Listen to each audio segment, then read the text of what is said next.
Assalamualaikum warahmatullahi wabarakatuh. Waalaikumsalam warahmatullahi wabarakatuh.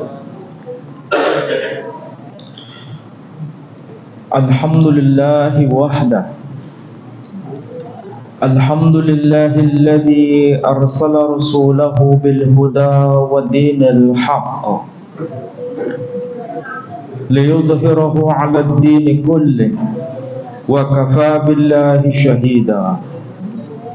Ashhadu an la ilaha illallah wahdahu la syarika lah wa ashhadu anna Muhammadan 'abduhu wa rasuluh la nabiyya ba'dah. Qala Allah Ta'ala fil Qur'anil 'aziz. A'udzu billahi minasy syaithanir rajim. Bismillahirrahmanirrahim. Wa idh ibtala Ibrahima rabbuhu bikalimatin fa'atammahun. Qala inni ja'iluka lin-nasi imama. Qala wa min dhurriyyati. Qala la yanalu 'ahdiz zalimin. Al-ayah. Shadaqallahul azim. Bapak Ibu sekalian yang saya hormati, alhamdulillah pada waktu petang ini kita bisa bersama-sama berada di Masjid Al-Ihsan dalam rangka thalabul ilm, mentadabbur ayat-ayat Allah. Mudah-mudahan kebersamaan kita semua mendapat rahmah dari Allah Subhanahu wa taala. Saudara-saudara sekalian, Al-Qur'anul Karim sebagai kitab yang paling paripurna, kitab yang diturunkan oleh Allah Subhanahu wa taala kepada semua manusia, tentu memiliki kekhasan tersendiri. Apa yang dimaksud memiliki kekhasan tersendiri? Karena Al-Qur'anul Karim merupakan kitab yang dibebankan kepada khataman nabiyyin dan dia berfungsi sebagai rahmatan lil alamin. Sedangkan kitab-kitab sebelumnya diturunkan kepada para nabi sesuai dengan konteks zamannya dan berbeda bangsa, suku-suku bangsa, berlaku secara partikular. Sedangkan Al-Quran berlaku secara universal. Itu bedanya. Kita tahu Al-Quranul Karim terdiri atas 114 surah. Tapi coba kita perhatikan di bagian surah-surah yang awal, terutama surah Al-Baqarah, kita akan menemukan berbagai macam informasi yang Allah abadikan di dalam Al-Quranul Karim. Salah satunya berkaitan dengan ayat yang tadi saya baca. Di situ ditegaskan satu tokoh manusia yang sebenarnya ini bukan tokoh eksklusif, tapi merupakan tokoh inklusif. Nah, barangkali saya kalau sudah ngomong begini, ada yang kebingungan apa itu inklusif, apa itu eksklusif. Ada yang nggak paham? Nah, kalau inklusif itu milik kita sendiri. Tapi kalau eksklusif itu milik kita sendiri. Sedangkan kalau inklusif itu milik bersama. Dengan bahasa lain, apakah Nabi Ibrahim itu tokoh eksklusif hanya milik kaum muslim kita ini saja, atau dia milik secara inklusif, artinya milik bagi semua? Kalau seandainya kita menjawab bahwa Muhammad sallallahu alaihi wasallam yang merupakan keturunan dari Nabi Ibrahim alaihissalam dan Ibrahim adalah tokoh hanya milik kita, berarti kita harus bisa menunjukkan hujjahnya. Benarkah dia hanya milik kita?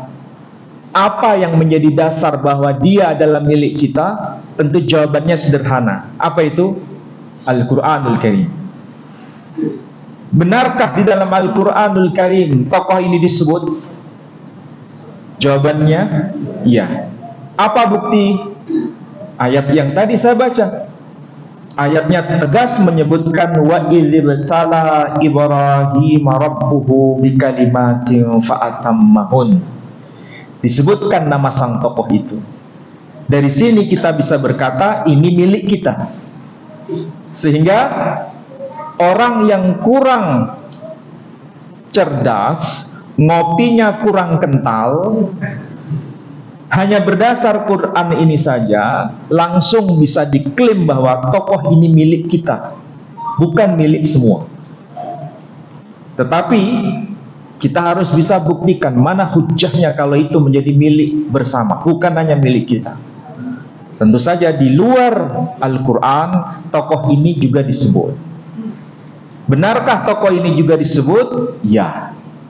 Ringkasnya begini, di dalam Al-Quran tokoh Ibrahim ini disapa dengan dua nama. Dia disebut dengan nama Ibrahim, dia juga disebut dengan nama Ibrahim. Kalau kita membaca Al-Quran dengan qiraah sab'ah, salah satunya yang kita baca adalah qiraah Hafs, menyebutkan nama Ibrahim. Sedangkan kalau kita membaca dengan riwayah Hisham, maka yang tertulis di situ bukan Ibrahim tapi Ibrahim. Jadi dua nama ini merujuk pada satu tokoh yang sama. Kemudian apakah betul dia milik semua, bukan hanya milik kita, tapi milik bagi siapapun yang non-muslim? Namanya memang tidak disebut Ibrahim, namanya memang tidak disebut Ibrahim, tapi namanya disebut dengan sebutan Abraham. Selain disebut dengan nama Abraham, dia juga disebut dengan nama Abram. Jadi Ibrahim, Ibrahim, Abraham, Abram. Dokumen apa itu? Dokumen kaum Yahudi, yakni kitab Taurat, atau Bible, kitab suci kaum Kristiani. Apakah itu hanya termaktub di dalam Al-Quran? Tidak. Apakah termaktub di dalam Taurat? Tidak. Apakah termaktub di dalam Bible atau Alkitab? Tidak. Tapi juga termaktub di dalam kitab Bhaviswa Purana, kitab suci agama Hindu. Apa namanya? Bukan Ibrahim, bukan Ibrahim, bukan Abraham, bukan Abram, tapi namanya Abiram. Jadi kalau begitu, tokoh ini bukan hanya milik kita, tapi milik semua. Ini dahsyat tokoh ini. Bayangkan, satu tokoh tapi dipahami oleh hampir lebih dari 3 agama. Kadang-kadang kita memahami Quran itu tidak seluas bacaan orang-orang terdahulu. Kita tahu tokoh yang namanya Kiai Haji Agus Salim. Kita tahu yang namanya H.W. Cokro Aminoto. Kita tahu yang namanya Sudewo. Kita tahu yang namanya Ruslan Abdul Ghani. Mereka adalah tokoh-tokoh besar pada masanya. Mereka akrab dengan Al-Quran. Kita pun akrab dengan Al-Quran, tapi yang kita akrabi adalah Quran bahasa Arabnya doang. Sementara mereka akrab dengan bahasa Arabnya, membaca tilawah Quran, tapi sekaligus belajar terjemahannya dalam bahasa Inggris, dalam bahasa Belanda, dalam bahasa Perancis, dan dalam bahasa-bahasa Eropa lainnya. Jadi kalau begitu, kualitas mereka sama nggak dengan kualitas kita?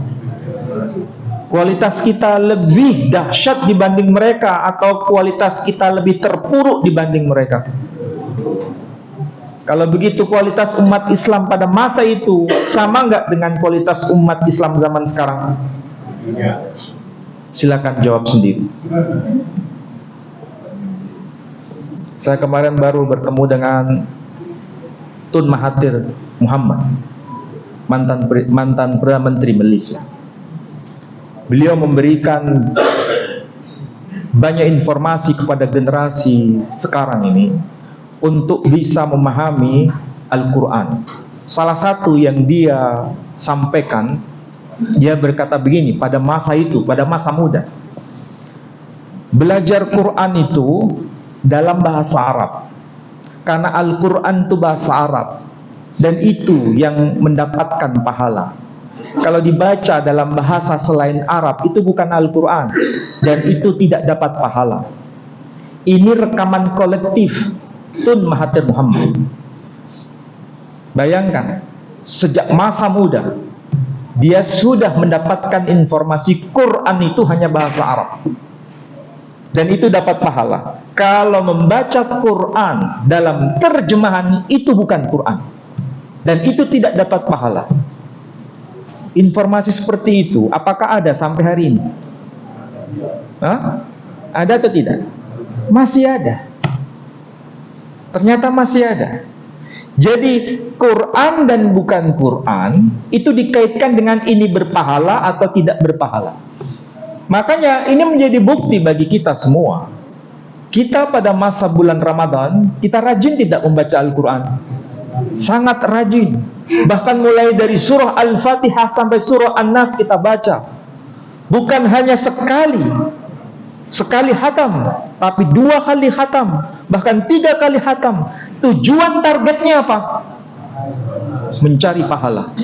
Ketika ditanya, apakah kamu paham yang kamu baca? Tidak.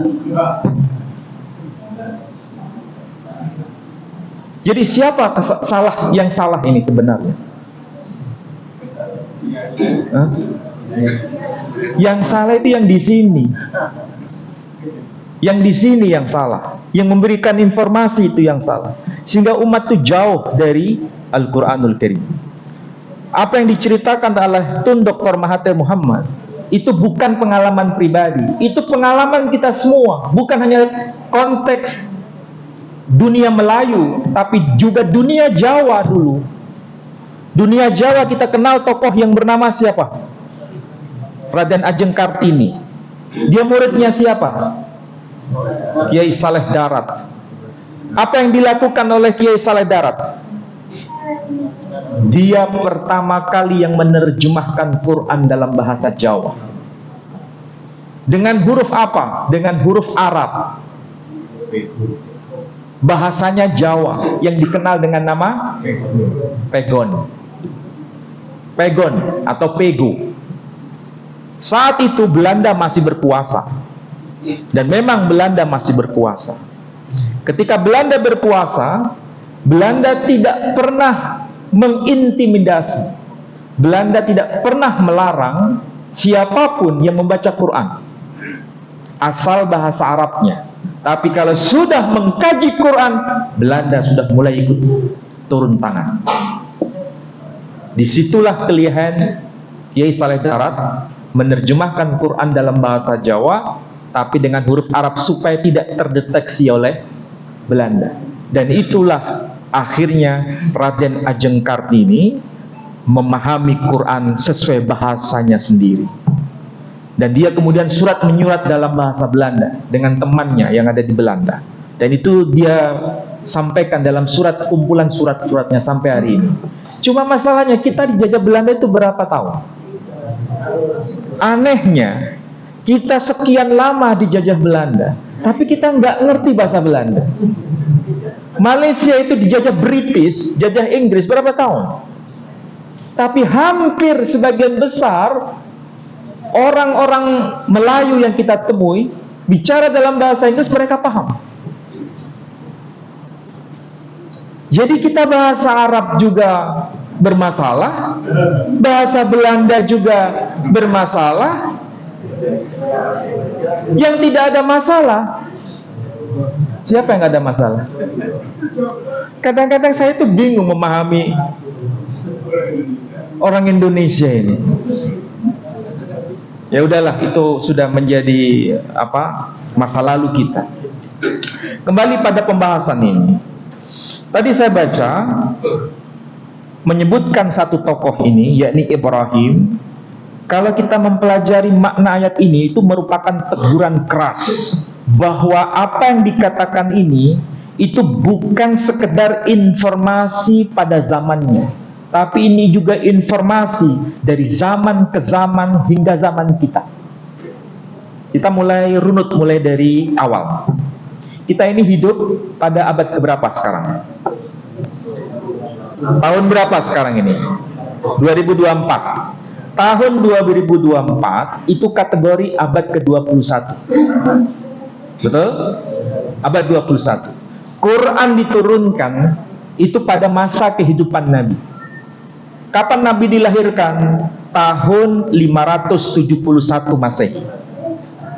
Beliau wafat tahun 632 Masehi. Kalau beliau lahir tahun 571, berarti itu abad ke-6. Sedangkan beliau wafat tahun 632. Kalau tadi lahir 571, itu abad ke-6. Wafat tahun 632, berarti abad ke-7. Antara abad ke-7 dengan abad ke-21 itu jaraknya 14 abad, alias 1400 tahun. Itu masa yang pendek atau masa yang panjang? Masa yang panjang. Oke. Masa 1400 tahun antara zaman kita dengan zamannya Quran, kisah berkaitan dengan sang tokoh Ibrahim, itu apakah muncul tokoh ini hidup pada abad ke-7? Tidak. Dia hidup pada masa sebelum Masehi, ratusan tahun sebelum Masehi. Berarti kalau dihitung dengan zaman kita itu ribuan tahun. Tapi kenapa yang disampaikan oleh Allah kepada Ibrahim itu up to date sampai hari ini? Apa buktinya? Di sini dikatakan bahwa Allah Subhanahu wa taala menjadikan Ibrahim itu sebagai apa? Pemimpin, ya, sebagai pemimpin, sebagai pribadi yang dijadikan otoritas, pribadi yang dijadikan rujukan, pribadi yang dijadikan semacam leader. Kalau begitu, leader, otoritas itu apakah satu orang pada satu masa? Jawabannya tidak. Tapi akan muncul dari satu generasi ke generasi, terus sampai zaman-zaman berikutnya. Tetapi ingat, ketika Ibrahim berkata, qala wa min dzurriyyati, dan juga dari keturunanku, supaya nanti ada yang menjadi leader, menjadi pemimpin, menjadi sosok yang dijadikan otoritas. Apa jawaban Allah? Jawaban Allah apa? La yanalu ahdiz zalimin. Otoritas itu tidak akan dibebankan kepada keturunanmu yang zalim.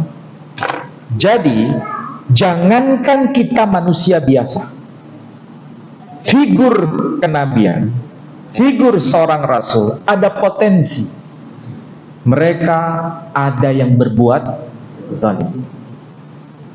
Contoh konkret di dalam Al-Quran ada. Siapa itu? Nabi Nuh. Adakah anaknya yang tidak taat pada Nabi Nuh? Ada.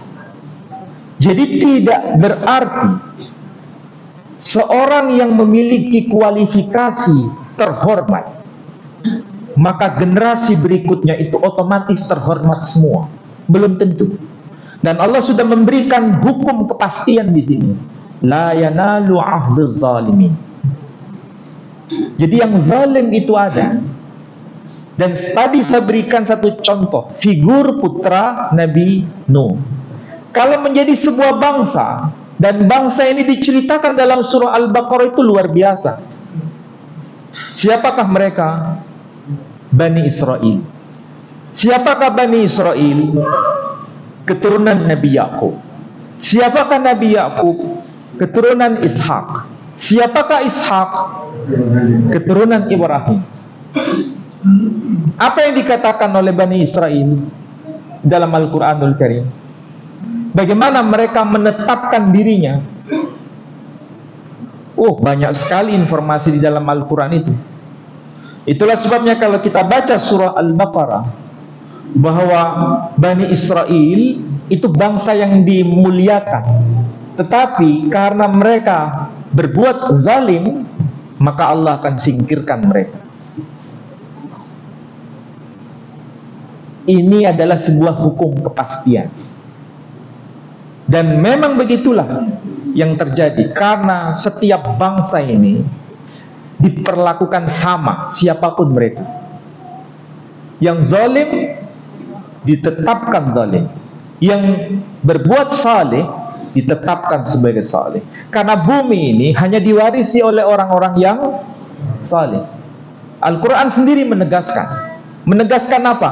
Menegaskan bahwa di dalam surah Al-Anbiya, surah keberapa itu? Surah 21. Namanya saja surah Al-Anbiya. Apa surah Al-Anbiya? Nabi-nabi. Dan kalau kita baca surah Al-Anbiya, itu bukan bercerita hanya satu nabi, tapi bercerita mengenai nabi-nabi. Bukan satu nabi, tapi nabi-nabi. Dan di dalam ayat 105 ditegaskan, walaqad katabna fiz zabur min ba'd dzikr annal arda yarithuha ibadiyas salihun. Dan sungguh ini bahasa keren kalau bahasa anak muda sekarang. Kenapa disebut bahasa yang keren? Karena di situ ada sumpah. Kalau sumpah berarti ada dua konsekuensi. Kalau apa yang dikatakan benar, berarti memang ini adalah kebenaran.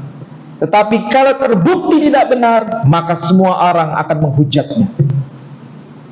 Ketika Allah berkata walaqad, dan sungguh, walaqad katabna, dan sungguh telah termaktub di dalam kitab Zabur, sebagaimana telah tertulis di Lauhil Mahfuz.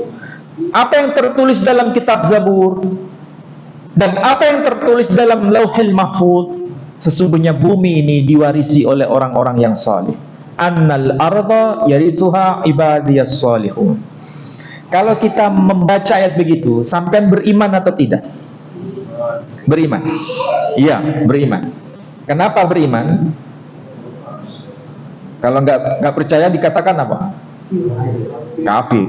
Itu cara beragama level bawah. Bukan salah cara beragama level bawah. Tapi kalau kita mendengar ayat ini, sebetulnya itu merupakan tantangan Allah kepada kita. Ketika kita membaca begitu, benarkah ada tertulis informasi bahwa bumi ini diwarisi oleh orang-orang yang salih, dan itu termaktub di dalam kitab Zabur? Mana buktinya? Kami minta bukti itu. Kami minta bukti. Benarkah dalam kitab Zabur tertulis bumi ini diwarisi oleh orang-orang yang salih? Hadirkan bukti itu di hadapan kami. Boleh nggak kita berkata begitu? Boleh. Dan itu hak kita. Hak kita untuk mengatakan begitu. Jangan berkata begini, cek lancange menantang Tuhan. Nggak bisa begitu. Ini tantangan Allah sendiri. Karena diawali dengan laqad, sungguh. Pertanyaannya, benarkah tertulis begitu di dalam kitab Zabur? Kalau tidak ada bunyi begitu dalam kitab Zabur, berarti ini bermasalah. Tapi kalau tertulis begitu sampai hari ini dalam kitab Zabur, berarti ini benar dari Allah Subhanahu wa ta'ala. Gak main-main Quran itu. Makanya Quran itu bukan sekedar pokoknya diimani. Kalau pokoknya diimani, berarti cara beragama kelas awal. Yang jawab bukan saya, sampean. Kita sekarang ini hidup di generasi yang disebut generasi apa? Gen Z. Bukan sekedar milenial, Gen Z sekarang ini. Itu mereka itu sangat akrab dengan berbagai macam dokumen apapun, dan mereka bisa cari itu. Kalau kita melihat situasi kayak begini, kita ini seakan-akan sudah ketinggalan kereta. Seakan-akan kita ini masuk ke dunia yang gelap gulita, masuk ke dalam hutan, kita sendiri nggak tahu itu hutan apa. Terutama yang lahir tahun 70-an. Kayak saya ini kan lahir tahun 70-an. Anak saya aja kalau dibandingkan dengan saya tuh merasa minder dengan anak saya. Padahal masih SMA. Tapi dengan dunia maya itu, canggihnya bukan main. Saya ketinggalan malah. Panjenengan pasti juga begitu, merasakan hal yang sama. Seakan-akan kita ini sudah waktunya untuk dikubur. Betul nggak?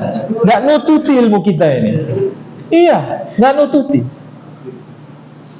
Kadang-kadang, ya memang beginilah. Ini baru tahun 2024. Belum lagi nanti tahun-tahun ke depan. Dunia itu seperti dilipat. Tidak ada batas-batas negara. Tidak ada batas-batas etnik. Dulu orang mau ngomong dengan orang asing butuh penerjemah. Ada orang yang mahir bahasa itu. Sekarang nggak perlu itu lagi. Ada alat canggih untuk bisa mengubah bahasa A menjadi bahasa B. Sudah masuk nggak dunia seperti itu sekarang? Sudah. Kalau mengatakan belum, ya sampean masuk dalam kategori ketinggalan kereta tadi. Nah, jadi Al-Quran itu betul-betul masuk dalam wacana generasi ke depan. Dan pasti betul. Dan memang di dalam kitab Zabur tadi memang tertulis begitu sampai hari ini. Kalau nggak percaya, tanya kepada saudara kita kaum Kristiani. Sampai catat, nanti dikira saya ngibul. Tanyakan kepada mereka Mazmur pasal 37 ayat 29.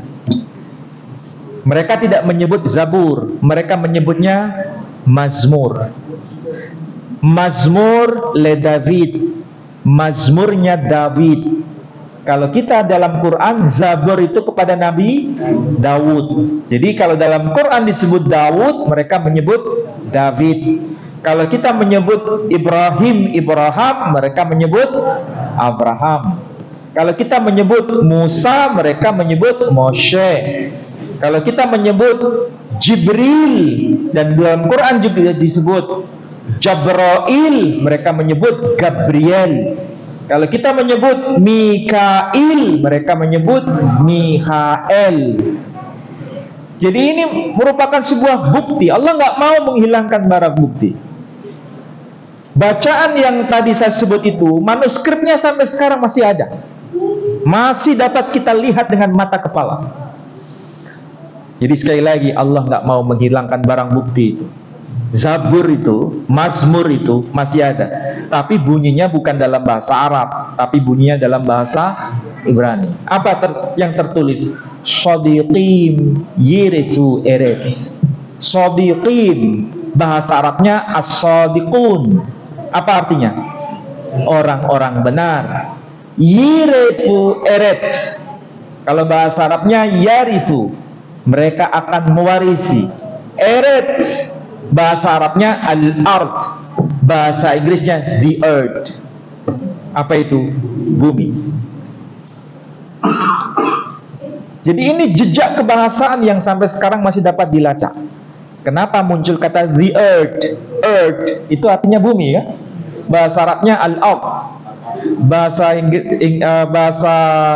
Ibraninya eretz. Orang-orang benar akan mewarisi bumi. Sama nggak kalau begitu informasinya dengan Quran?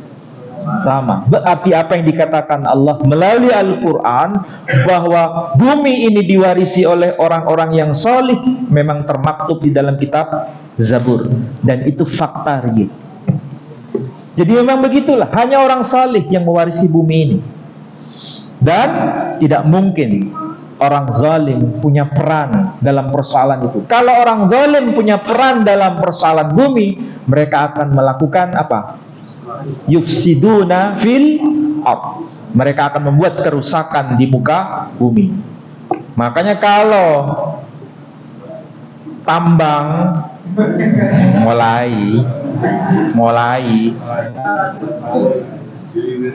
wis nggak saya teruskan lah. Yang penting jenengan paham. Kalau kita memahami sesuai dengan petunjuk Quran, kita pasti akan selamat. Pasti akan selamat. Tapi kalau meninggalkan petunjuk Quran, alamat sudah. Kita akan tergilas oleh zaman. Dan kita tidak akan menjadi apa-apa. Jadi sekali lagi ayat ini memberikan informasi kepada kita, sekalipun keturunan seorang nabi ada potensi untuk berbuat zalim. Tidak semuanya baik. Ada di antara mereka yang berbuat zalim. Dan itu tidak mungkin bisa masuk dalam satu bahtera. Itu sudah beda bahtera. Nah, poin yang kedua, ayat ini masih ada kaitan dengan ayat yang lain. Saya pun ketika memahami ayat Quran ini, pada awalnya biasa-biasa saja. Tapi ternyata maknanya itu luar biasa. Apa itu? Di dalam surah Ibrahim. Surah Ibrahim itu ayat 39 tertulis apa? Alhamdulillahilladzi wahabali 'alal kibari Ismaila wa Ishaqa. Inna rabbi lasami'ud du'a. Segala puji bagi Allah yang menganugerahkan kepadaku di masa yang sangat tua, yakni Ismail dan Ishak. Sesungguhnya Tuhanku maha mendengar atas doa yang dipanjatkan. Saya kadang-kadang begini, kenapa ayat itu bunyinya begitu? Kenapa tidak berbunyi begini ayatnya? Alhamdulillahilladzi wahabali 'alal kibari Ishaqa wa Ismaila. Inna rabbi lasami'ud du'a. Kenapa ayatnya nggak begitu bunyinya? Kenapa yang diletakkan di urutan pertama yakni Ismail, baru kemudian Ishak? Kalau seandainya Ishak di urutan di depan, Ismail di urutan belakang, kira-kira pesan itu berubah atau enggak? Oh, sampai nggak paham kayak ini. Saya kasih contoh begini. Saya kasih contoh bahasa Indonesia. Saya datang ke sini membawa kunci dan kacamata. Kalimat pertama. Saya datang ke sini membawa kunci dan kacamata. Kalimat kedua, saya datang ke sini membawa kacamata dan kunci. Kira-kira maksudnya sama atau tidak ini? Hah? Maksudnya pesan itu sama atau beda? Sama atau beda? Beda atau sama? Samanya di mana? Ya, saya datang ke sini membawa dua benda itu. Iya kan? Jadi pesannya sama, nggak berubah. Intinya itu. Kalau Al-Quran menyebutkan ada Ismail, ada Ishak. Kalau misalnya itu dibalik, Ishak dulu baru Ismail, pesannya sama atau beda? Hah? Beda. Kok beda kenapa?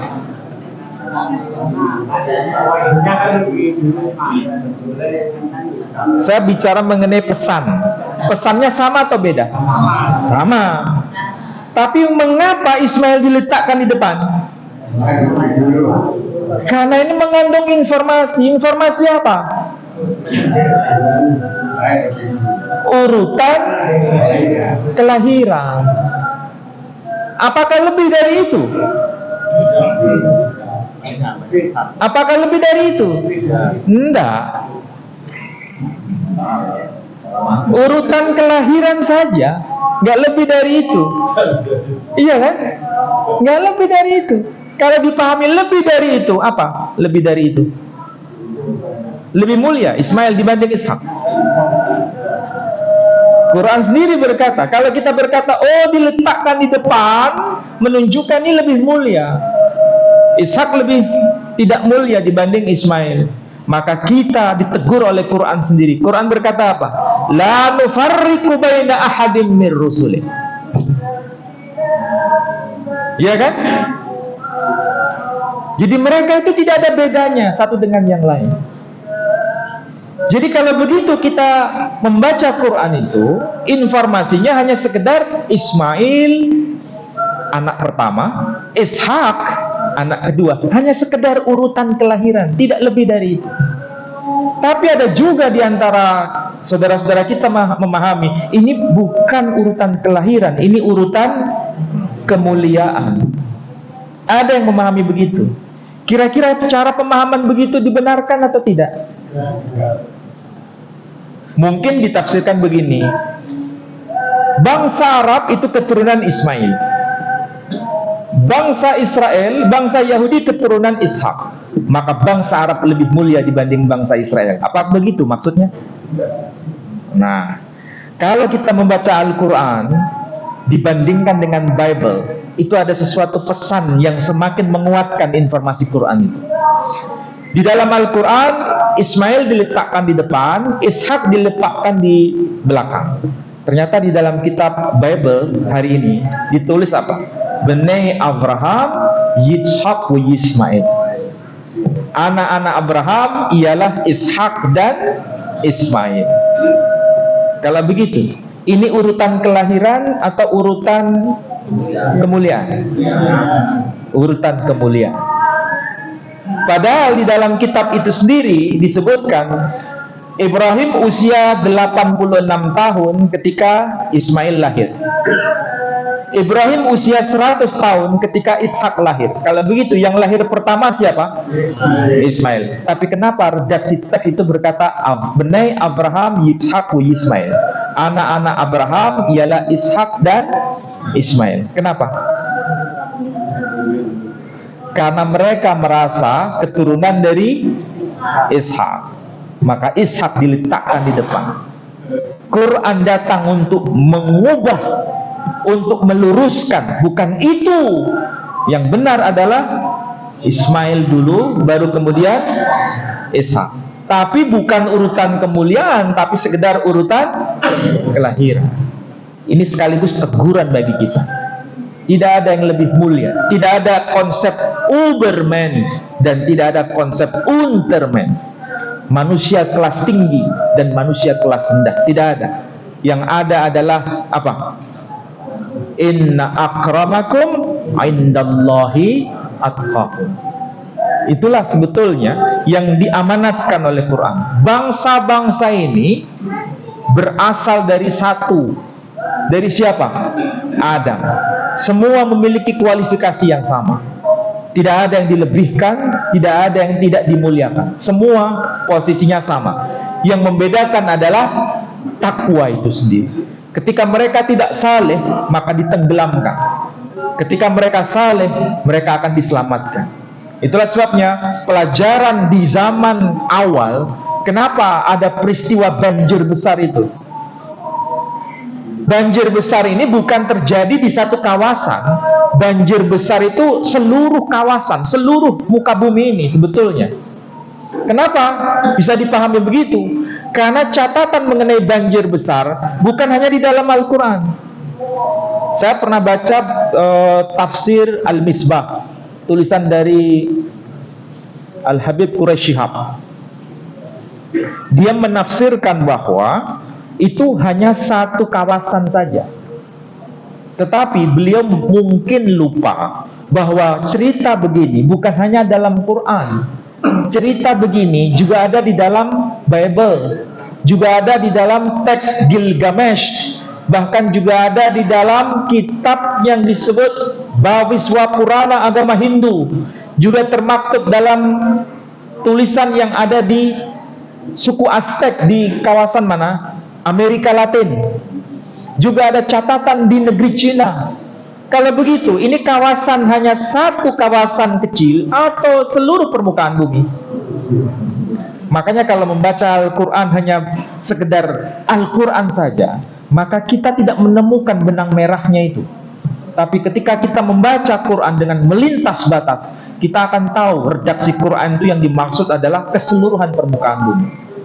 Sampai percaya nggak bahwa cerita Nabi Nuh itu hanya ada di dalam Quran? Tidak. Tapi juga termaktub di dalam kitab agama Hindu, juga termaktub di dalam kitab kaum Kristiani, Bible. Nabi kita ini ada nggak hubungannya dengan Nabi Nuh? Ada. Ada nggak hubungannya dengan Nabi Ibrahim? Ada. Kalau kita baca kitab Tarikh At-Tabari, itu namanya disebut Muhammad bin Abdullah bin Abdul Muttalib bin Hashim bin Abdi Manaf bin Qusay bin Kilab bin Murrah bin Ka'ab bin Lu'ay bin Ghalib ibn Fikhr alias Quraisy. Udah berapa generasi tadi? Loh, sampai nggak ngitung kan? Quraisy tuh. Dari Nabi kita sampai ke Quraisy, masih ke atas. Bin Malik, bin Nadr, bin Kinanah, bin Khuzaimah, bin Mudrikah, bin Ilyas, bin Mudar, bin Nizar, bin Ma'ad, bin Adnan, bin Udat, bin Zaid, bin Yakdir, bin Yakdum, bin Hamasa, bin Nabat, bin Khaydar, bin Ismail. Ismail bin? Ya pasti Ismail bin Ibrahim. Kalau Ismail bin Ibrahim, apakah catatan dalam agama Nasrani ada? Agama Yahudi ada? Iya. Tidak disebut Ismail, tapi Yismail bin Abraham, bin Terah, bin Nahor, bin Seruk, bin Ra'u, bin Pelek, bin Ever, bin Shela, bin Arpakshad, bin Sem, bin Noah. Bukan bin Peter Pan, bin Noah. Ben itu artinya anak. Noah, Nuh. Saudara kita Hindu tidak menyebutnya Nuh, tidak menyebutnya Noah, tapi menyebutnya Manu. Dengar dulu ya.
Baik, saya lanjutkan. Jadi berdasarkan ayat-ayat yang kita baca tadi, Allah Subhanahu wa taala memberikan teguran keras bagi kita semua. Teguran keras apa? Jangan sampai ada asabiyah. Jangan sampai merasa saya lebih mulia dibanding yang lain hanya karena saya keturunan ini, saya keturunan ini. Tidak ada itu tempatnya di dalam Al-Quranul Karim. Yang ngomong begini bukan saya, Al-Quran sendiri. Makanya kalau kita bandingkan ketika Quran berkata Alhamdulillahilladzi wahabali 'alal kibari Ismail wa Ishaq. Ismail diletakkan di depan, bukan dipahami sebagai ini lebih mulia dibanding Ishaq, bukan. Ini hanya sekedar informasi urutan kelahiran saja. Sedangkan yang kitab yang sudah mengalami perubahan itu digantikan, Ishak diletakkan di depan, Ismail digeser di belakang. Makanya nanti yang dikurbankan bukan Ismail, yang dikurbankan adalah Ishak. Jadi itu sudah ada dari sononya itu cara-cara untuk melegitimasi. Jadi melegitimasi dengan ayat-ayat Tuhan itu bukan pekerjaan orang sekarang, itu pekerjaan orang masa lalu. Maka kita harus berpatokan pada Quran, bukan berpatokan pada lain-lain. Undur maqala wala tandur maqala. Undur maqala wala tandur maqala. Lihatlah apa yang dikatakan, jangan melihat siapa yang mengatakan. Inilah pesan Al-Quranul Karim yang kita bisa implementasi dalam kehidupan kita. Mudah-mudahan apa yang saya sampaikan bermanfaat bagi saudara-saudara. Baik, ada yang mau tanya?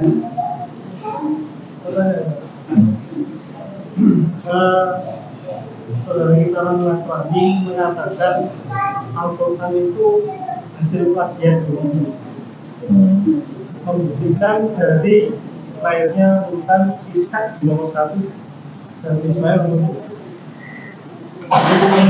Kemuliaan itu dianggap kitab Nasrani itu yang paling sah menurut dia, sehingga Ismail itu kan kelahiran dari dua jam.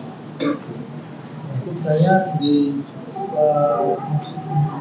pembantu atau budak.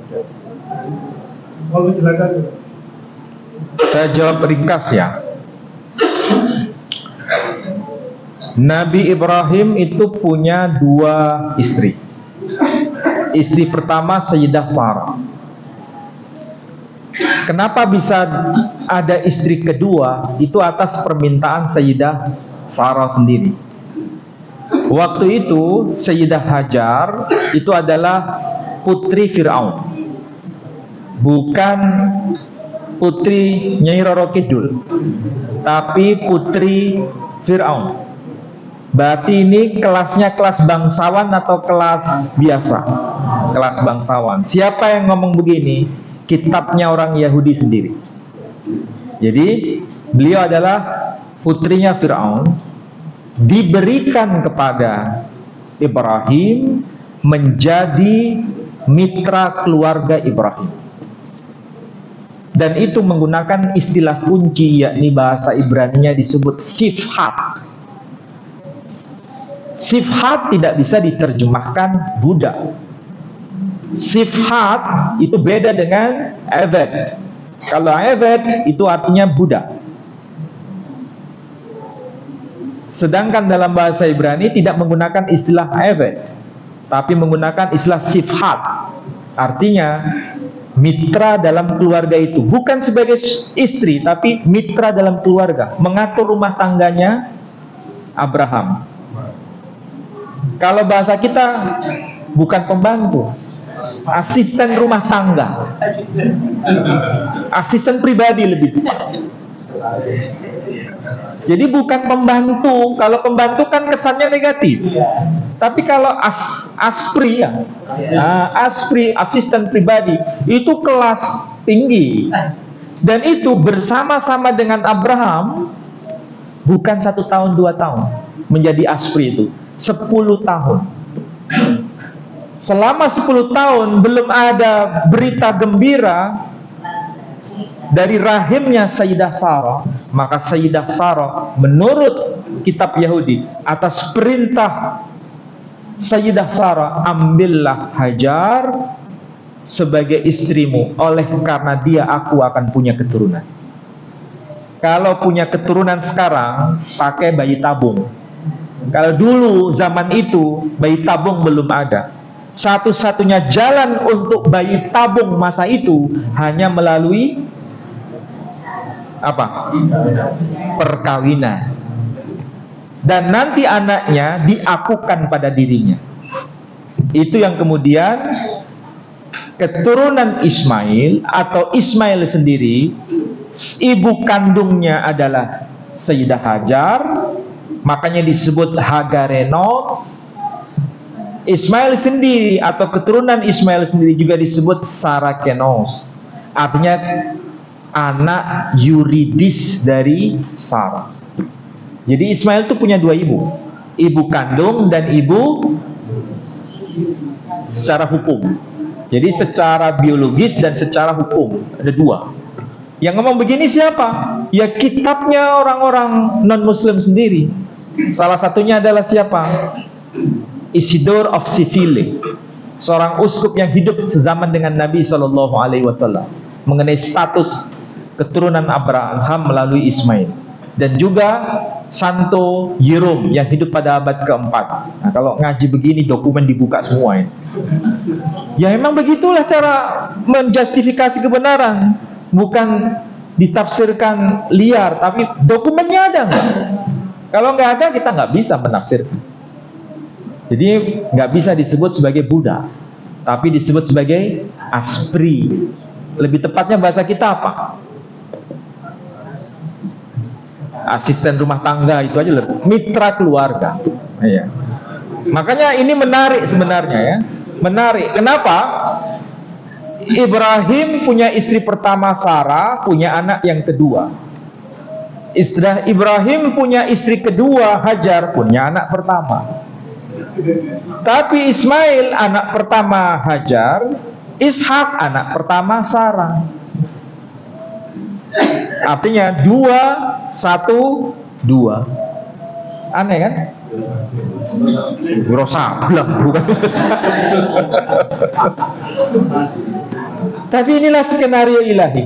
Skenario. Dan kalau saya ingin sebutkan, tapi nggak banyak tahu. Nabi kita Muhammad SAW itu berasal dari dua generasi ini. Dari garis ayah Nabi kita ini keturunan Ismail, dari garis ibu keturunan Ishak. Nggak banyak diceritakan ini. Kenapa?